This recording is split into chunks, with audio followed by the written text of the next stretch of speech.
Salut à tous, c'est Ryuda, et bienvenue pour la preview du chapitre 63 de Boruto.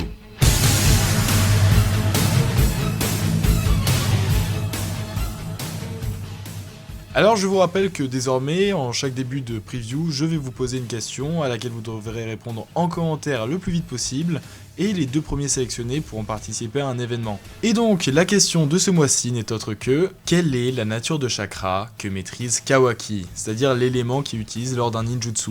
Donc répondez à cette question le plus vite possible, et les deux premiers qui répondent juste, donc attention aux fautes d'orthographe, tous les trucs comme ça, les deux premiers qui répondent juste seront sélectionnés. Ensuite, je vous annonce que j'ouvre un compte Twitch, je ferai plusieurs choses, peut-être que dessus je vais faire la lecture des scans de Boruto, mais pour le moment je vais garder ça sur Discord, voilà, Twitch, pour le moment voilà, j'ouvre le compte, on verra quand est-ce que je ferai des vidéos dessus. Si vous voulez suivre dès maintenant, il n'y a pas de problème, mais vous en faites pas, je vous en reparlerai dès que j'aurai tout le matos et que je pourrai commencer à streamer. Sinon, comme je viens de le citer, je fais la lecture des scans de Boruto maintenant, étant donné que ça sort sur Manga Plus en anglais, on se retrouve sur Discord tous les 20 du mois, moi je vous traduis ce qui se passe, enfin ce qu'il y a écrit dans chaque bulle, je vous traduis le manga. Donc si vous êtes chaud pour participer, vous aviez été quelques-uns la dernière fois et c'était vraiment trop bien, vraiment j'ai passé un trop bon moment. Donc si vous voulez participer à cette lecture du chapitre 63 sur le Discord, c'est le mercredi 20 octobre à 20h. Mercredi 20 octobre à 20h, notez-le dans un agenda où vous voulez, ça va être très cool. Assez blablaté, passons au résumé du chapitre 62.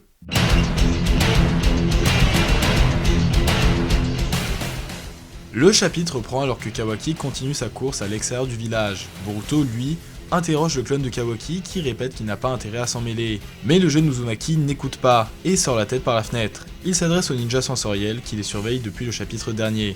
Boruto lui explique toute la situation mais le ninja n'en croit pas un mot. Il détecte leur chakra à tous deux dans la maison. Kawaki n'aurait pas pu s'enfuir sans se faire repérer. Boruto tente alors une autre approche. Il descend au rez-de-chaussée et prévient directement son père. Bien que Nishi, le ninja sensoriel, affirme qu'il n'y a rien à signaler, Naruto exige tout de même d'élargir le champ de surveillance, d'apporter des renforts et de prévenir Shikamaru. Étant donné que sa fuite n'est plus un secret, le clone de Kawaki disparaît. Naruto soupçonne un peu Boruto et Kawaki de manigancer quelque chose, étant donné qu'ils se plaignaient d'être constamment surveillés. Mais les doutes du Hokage sont vite levés quand il constate la disparition du clone, et que Nishi confirme que le chakra de Kawaki s'est subitement volatilisé. Shikamaru est tenu au courant de la situation, il faut partir à sa recherche avant que Kon ne lui tombe dessus. Shikamaru se demande inévitablement quelle est la raison de sa fuite. Amado, clope au bec, reste silencieux. Soudain, Boruto ne perçoit plus la présence de Kawaki. Il est parti trop loin. Boruto veut partir à sa recherche, mais son père le stoppe net. Lui aussi est une cible de code, hors de question qu'il ne se mette lui aussi en danger. Mais le jeune homme n'en démord pas, et s'enfuit en douce. Il se dirige en direction de là où il avait senti pour la dernière fois le chakra de son frère.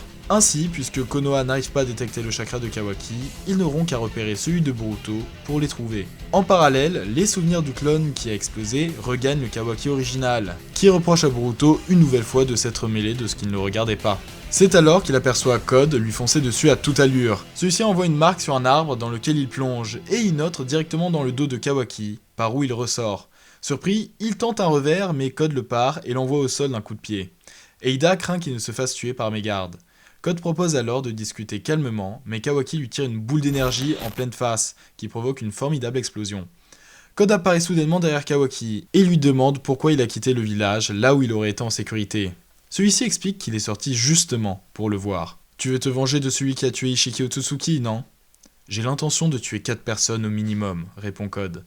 Mais Kawaki rétorque que c'est lui qui est à l'origine de sa mort. « Si tu veux tuer quelqu'un, tue-moi, mais ne touche pas à Konoha. » En réponse à quoi, Code se met tout bêtement à démolir la gueule de Kawaki. Alors qu'il enchaîne les coups, Code explique que quiconque impliqué de près ou de loin dans la mort de Ishiki sera éliminé, peu importe leur nombre. Et Ida répète à Code de se calmer. Le beau visage de Kawaki est abîmé et en plus Daimon s'est réveillé. Code reprend calmement. Il sait comment s'est déroulée la mort de Ishiki dans les moindres détails. Il est l'héritier de la volonté des Otsutsuki, ce qui implique qu'il va cultiver un Shinju sur cette planète.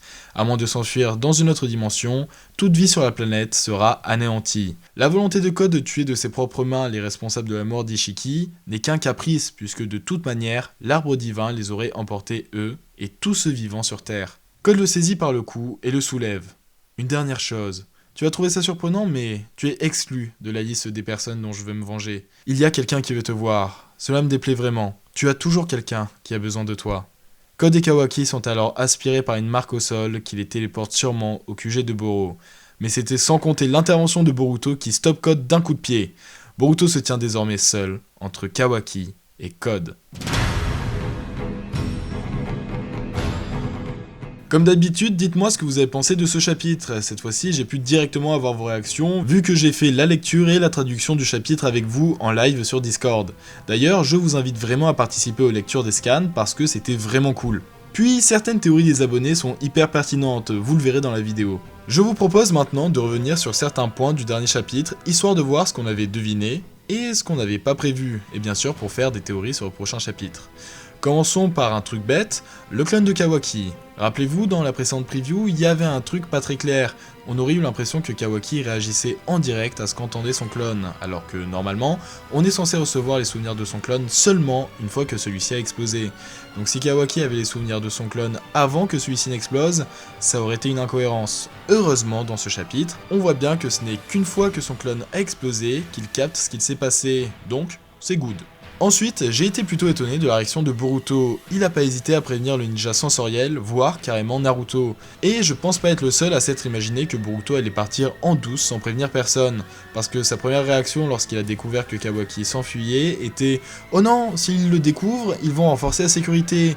Et on sait que Boruto trouvait la surveillance déjà bien assez omniprésente, donc il était facile de conclure que Boruto irait lui aussi rattraper Kawaki en douce, dans l'espoir de le ramener avant que Code ne pointe le bout de son nez, le tout sans que la surveillance ne soit empirée. Mais non, Boruto a tout de même préféré prévenir les adultes. Une incohérence par rapport à la personnalité de Boruto ?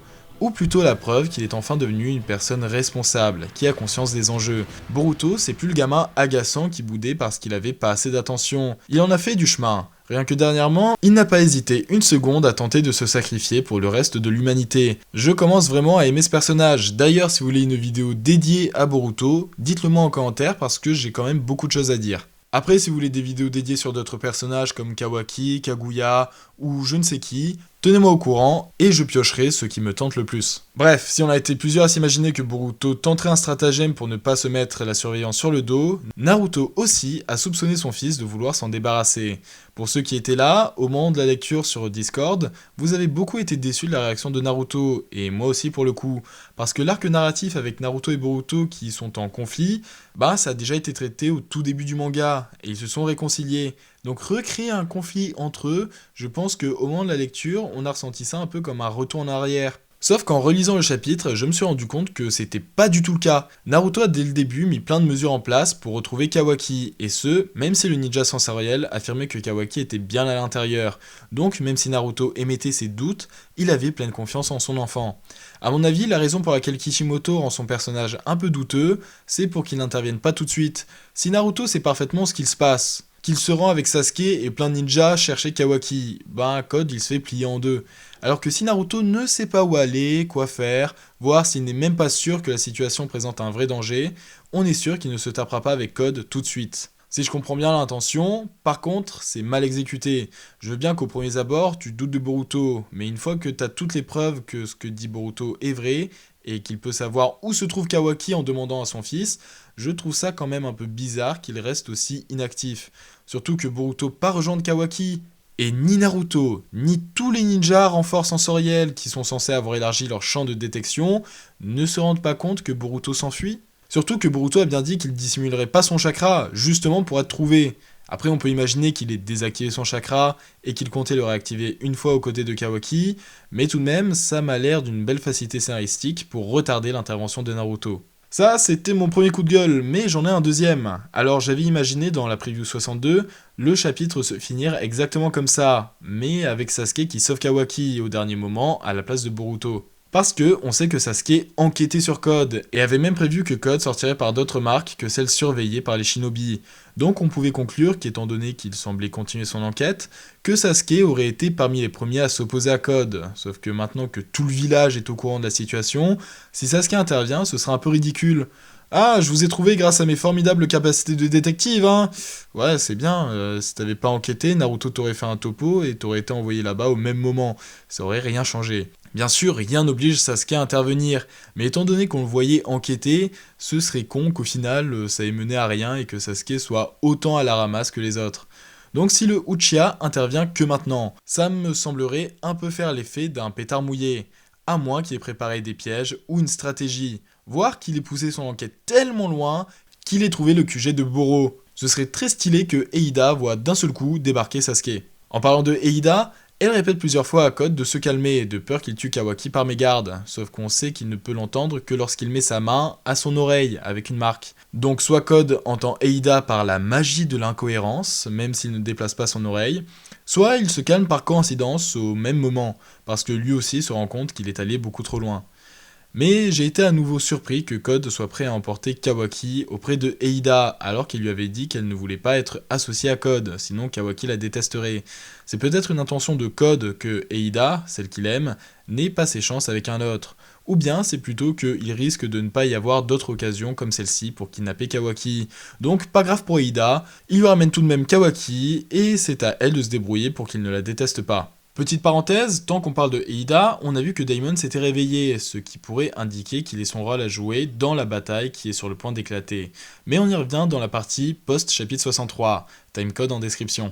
Une autre prédiction qui s'est avérée juste, mais pas trop, c'est le plan de Kawaki. J'en parlais depuis déjà 3 chapitres, mais je me doutais que Kawaki voulait se sacrifier à Code dans l'espoir qu'il épargne les autres. Cependant, j'étais tout de même un peu réticent parce que je trouvais ça con, étant donné que Code aurait tout de même voulu tous les tuer.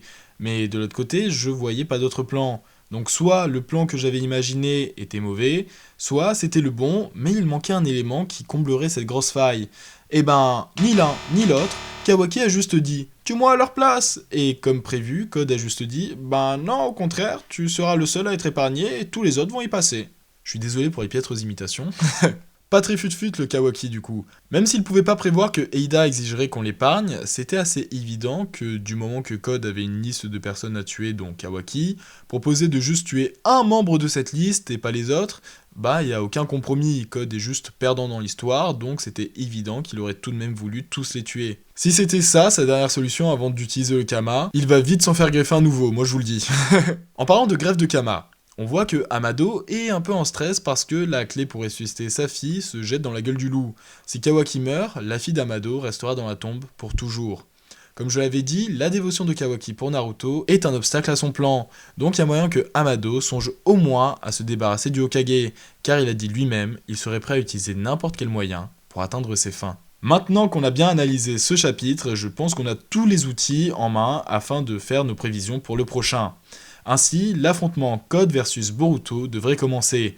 On risque d'avoir une situation très similaire au combat contre Ishiki, étant donné que Code ne doit pas tuer Boruto, puisqu'il compte s'en servir comme sacrifice. Boruto arrivera à rivaliser avec son adversaire grâce à son Kama, ce qui confortera Kawaki dans l'idée que seul le Kama lui apportera la puissance nécessaire pour protéger ce qu'il aime. Soit dans ce chapitre, soit dans le prochain, Sasuke devrait faire son entrée pour épauler son élève. Comme je l'ai dit, ce serait bizarre qu'il débarque juste comme ça. Selon moi, s'il est en retard, c'est sûrement qu'il s'est préparé, des pièges, une stratégie, voire qu'il se rend directement au repère de Code, où se trouve Eida. Puisque Daimon vient de se réveiller, c'est qu'il va sûrement lui aussi entrer en scène. Soit Daimon se téléporte à Konoha à l'aide des marques, soit il reste sur place et se bat avec Sasuke, si bien sûr celui-ci se rend bel et bien au repère de Boro. Mais le plus probable est que Sasuke rejoigne simplement Boruto dans la forêt. Code sera en difficulté jusqu'à ce que les premiers effets secondaires des pilules l'handicapent. Cela va-t-il déclencher l'éveil de Momoshiki ?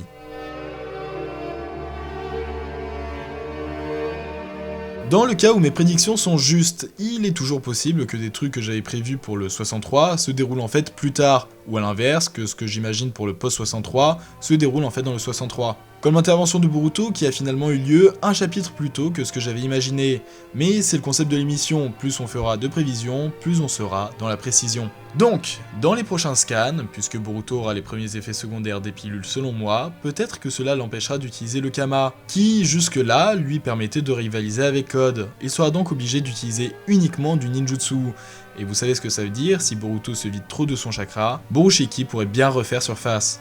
Contrairement au combat contre Ishiki, je pense pas que Momoshiki attendra que les protagonistes s'occupent du méchant pour au final attaquer en traître les derniers survivants. Beaucoup d'indices indiquent que Sasuke ne ferait pas le poids, donc Momoshiki va-t-il aider Code à tuer Sasuke ?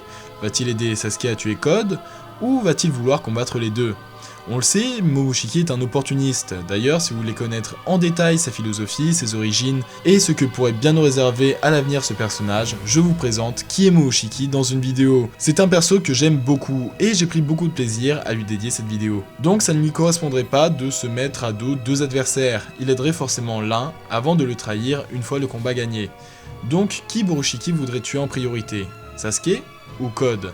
La raison pour laquelle il souhaite tuer Sasuke, c'est à cause de ses pouvoirs, et pour se venger, sauf qu'il s'est déjà débarrassé de son Rinnegan, et que la vengeance n'est pas sa priorité, dans l'immédiat en tout cas. Par contre, Code veut s'enfuir avec l'enfant dont Momoshiki souhaite se servir comme sacrifice pour Ujubi, c'est-à-dire Kawaki, et tuer Boruto dans lequel il se trouve. La priorité, c'est clairement de tuer Code. Étant donné que Sasuke n'aurait pas trop le choix, Sasuke et Momoshiki vont-ils s'allier contre leur ennemi commun? Dites-moi ce que vous en pensez en commentaire, mais la cicatrice à l'œil pourrait bien arriver à ce moment-là. Soit c'est Code qui lui fait, soit une fois que Code est vaincu, ou qu'il s'enfuit, ou en tout cas que le combat est fini, Borushiki devrait s'attaquer à nouveau à Sasuke, et celui-ci lui provoquera peut-être la cicatrice à l'œil. D'ailleurs, faudra m'expliquer comment Boruto ne cicatrise pas, malgré ses gènes Otsutsuki. Peut-être que les pilules qui sont censées stopper la transformation en Otsutsuki permettent aussi de ne pas cicatriser aussi facilement qu'avant. Mais voilà, soit la cicatrice arrivera maintenant, donc pendant le combat contre Code, soit elle arrivera dans l'ellipse. Ensuite, j'ai dit plusieurs fois que si l'auteur avait réveillé Daemon, c'était sûrement pour le faire intervenir. Dans le cas où Sasuke ne s'est pas rendu au repère de Boro, ça voudrait dire qu'il serait sûrement téléporté pour venir en aide à Code. On aurait donc Sasuke et Borushiki d'un côté, contre Code et Daemon. Étant donné que les pouvoirs de Eida ne marchent pas sur les Otsutsuki, peut-être que les pouvoirs de Daemon auront la même faiblesse et que Momoshiki sera la première personne à blesser Daemon de toute sa vie. Dans tous les cas, Naruto devrait intervenir d'un moment à l'autre, soit il intervient avec toute une équipe de renfort, ce qui fait sens, mais ce qui risque d'aboutir à la simple fuite de Code. Soit Naruto vient tout seul. Oui, c'est stupide, mais les auteurs ont toujours essayé d'empêcher l'intervention d'autres persos depuis le début de Naruto. Rock Lee qui aurait pu être un élément clé contre les Otsutsuki, il aurait pu venir beaucoup plus facilement à bout de certaines situations. Bref, Naruto risque de se ramener tout seul. Pour le coup, Code risque de vraiment être en difficulté, c'est pour cela que j'imagine vraiment Daemon intervenir. La suite, j'en ai déjà parlé dans la précédente preview. Code devrait parvenir à s'enfuir avec ou sans Kawaki. Soit Code part avec Kawaki, mais dans ce cas-là, c'est que Momoshiki lui a posé un Kama juste avant. Soit Kawaki reste à Konoha et va réclamer son Kama artificiel à Amado. Étant donné que son seul plan pour protéger Naruto a échoué, Boruto et Sasuke partiront s'entraîner, et dans le cas où il n'aurait pas reçu sa cicatrice pendant le combat contre Code, il se fera blesser à l'œil de la part de son maître, Sasuke. De son côté, je vois bien Kawaki devenir trop obsédé par l'idée d'avoir du pouvoir afin de protéger ceux qu'il aime.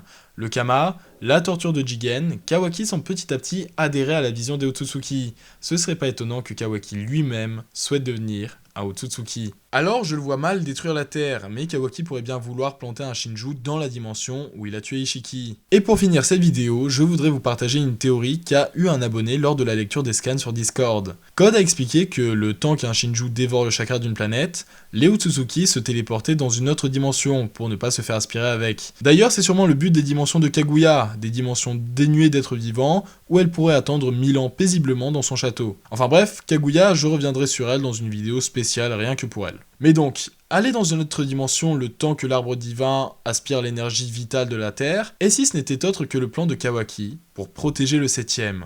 Et si Code, Momoshiki ou bien Kawaki lui-même avait planté un arbre divin sur Terre, et que Kawaki avait envoyé ceux qu'il aime dans une autre dimension pour les protéger? D'où sa phrase dans le futur, je vais t'envoyer rejoindre le Nanadaime, qu'on pourrait traduire par je vais t'envoyer dans une autre dimension avec Naruto, le temps que le Shinju dévore la Terre, ou le temps que je m'occupe tout seul d'empêcher la destruction de la Terre. Mais Boruto étant le seul en mesure de se téléporter sur Terre, il revient toujours afin d'éviter que la planète ne soit détruite. Voilà, ça fait beaucoup d'infos comme à chaque preview, mais on a enfin touché la fin de cette preview. Comme d'habitude, j'espère que la vidéo vous aura plu, n'oubliez pas, observez, déduisez, partagez, je vous dis à bientôt pour une prochaine preview.